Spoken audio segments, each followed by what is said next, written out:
আজকে এই এখন ডট আর্ট করতে করতে আমার দুটো অভিজ্ঞতা বা বলা ভালো দুটো অনুভূতি শেয়ার করতে ইচ্ছে হলো আপনাদের সাথে। আমার বছর দুই আগে যখন প্রথম হোম ডেকরের কাজের যাত্রা শুরু হয়, জগন্নাথ দেবের দুটো ফ্রিজ ম্যাগনেটই ছিল আমার প্রথম অর্ডার।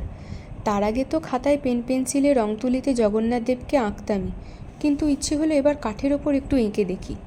এবং সেই কাজ দুটোই পছন্দ হয় আমার দুই দিদির, এবং ওনারা অর্ডার করেন। তার আগে তো এমনিই আঁকছিলাম, কিন্তু আঁকা দুটো অর্ডার হিসেবে পাওয়ার পর সমস্ত কাজ গুছিয়ে সুন্দরভাবে পরিষ্কার পরিচ্ছন্ন করে প্যাকেজিং করে পাঠানো ইত্যাদি নানান বিষয়, যেরকম উৎসাহ তো ছিলই, তার সাথে কিন্তু ভয়ও ছিল। কিন্তু দিদিদের কাছে সেই কাজগুলো সঠিকভাবে পৌঁছে যাওয়ার পর কি ভীষণ খুশি হয়েছিলাম। তাই প্রত্যেক বছর চেষ্টা করি এই রথযাত্রার সময় জগন্নাথ দেবের বিভিন্ন কাজ যেন আপনাদের সামনে নিয়ে আসতে পারি, কারণ ওনার প্রতিটা কাজ আমাকে মানসিকভাবে শান্তি দেয় প্রচুর। তাই এই বছরে জগন্নাথ দেবের বিভিন্ন কাজগুলো আপনাদের কেমন লাগলো অবশ্যই জানাবেন কিন্তু। টাটা।